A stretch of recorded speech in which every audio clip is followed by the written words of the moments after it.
ಯಾವಾಗ್ಲೂ ನನ್ನ ಹತ್ರ ಈ ಮುಖ ಊದಿಸ್ಕೊಂಡು ಕಣ್ಣು ಊದಿಸ್ಕೊಂಡು ಈ ಮೆಹಂದಿ ಹಾಕೊಂಡು ಪೇಷಂಟ್ಸ್ ಬರ್ತಾನೆ ಇರ್ತಾರೆ. ನಿಮ್ ಕೂದಲು ಬೆಳಗಾಗ್ತಿದೆ, ನೀವು ನಿಮ್ ಕೂದಲನ್ನ ಕಲರ್ ಚೇಂಜ್ ಮಾಡ್ಬೇಕು ಅಂದ್ರೆ ಈ ವಿಡಿಯೋ ಖಂಡಿತ ನೋಡಿ.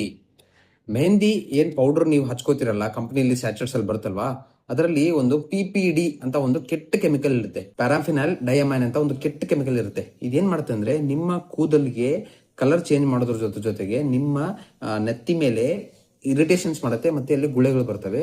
ಇದನ್ನ ನೀವೇನಾದ್ರೂ ಜಾಸ್ತಿ ಯೂಸ್ ಮಾಡಿದ್ರೆ ನಿಮ್ಮ ರಕ್ತದೊಳಗೆ ಹೋಗಿ ನಿಮ್ಮ ಲಿವರ್ನ ಹಾಳು ಮಾಡೋ ಚಾನ್ಸಸ್ ಇರುತ್ತೆ. ನಿಮ್ಮ ಕೂದಲಿನ ಕರಿ ಬಣ್ಣಕ್ಕೆ ನೀವು ಬದಲಾವಣೆ ಮಾಡ್ಕೊಂಡು ಯಾವ್ದೋ ಚೆನ್ನಾಗಿರೋ ಕಂಪನಿಯ ಡೈರೆಕ್ಟ್ ಕಲರಿಂಗ್ ಏಜೆಂಟ್ ಬರುತ್ತೆ, ಅದನ್ನ ಯೂಸ್ ಮಾಡಬಹುದು. ಸರ್ ಇಲ್ಲ ಸರ್ ನಂಗೆ ನ್ಯಾಚುರಲ್ ಆಗಿ ಯೂಸ್ ಮಾಡಬೇಕು ಅಂದ್ರೆ ನೀವು ಏನ್ ಮಾಡಬೇಕು ಅಂದ್ರೆ ಮೊದಲು ಒಂದು ಈ ಕಬ್ಬಿಣದ ಬಾಣ್ಲೆ ಇರುತ್ತಲ್ವಾ, ಅದರಲ್ಲಿ ಮೆಹಂದಿ ಪೌಡರ್ ಬರುತ್ತೆ. ಮೆಹಂದಿ ಪೌಡರ್ ಅಂದ್ರೆ ಈ ಬೊಟಾನಿಕಲ್ ನೇಮ್ ಇರೋ ಪೌಡರ್ ಇರಬೇಕು, ಅದರಲ್ಲಿ PPD ಇರಬಾರ್ದು.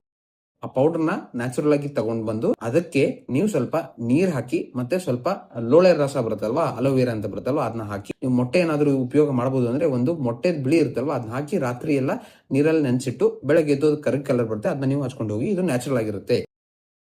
ಕೆಮಿಕಲ್ ಹಾಕೋದ್ರಿಂದ ಏನಾಗುತ್ತೆ, ನಿಮ್ಮ ಮೈ ಊದ್ಕೊಂಡ್ಬಿಡುತ್ತೆ, ಅಲರ್ಜಿ ಬರುತ್ತೆ, ನೀವು ಡಾಕ್ಟರ್ ಹತ್ರ ಹೋಗಬೇಕಾಗುತ್ತೆ. ಆದಷ್ಟು ನ್ಯಾಚುರಲ್ ಆಗಿ ಯೂಸ್ ಮಾಡಿ.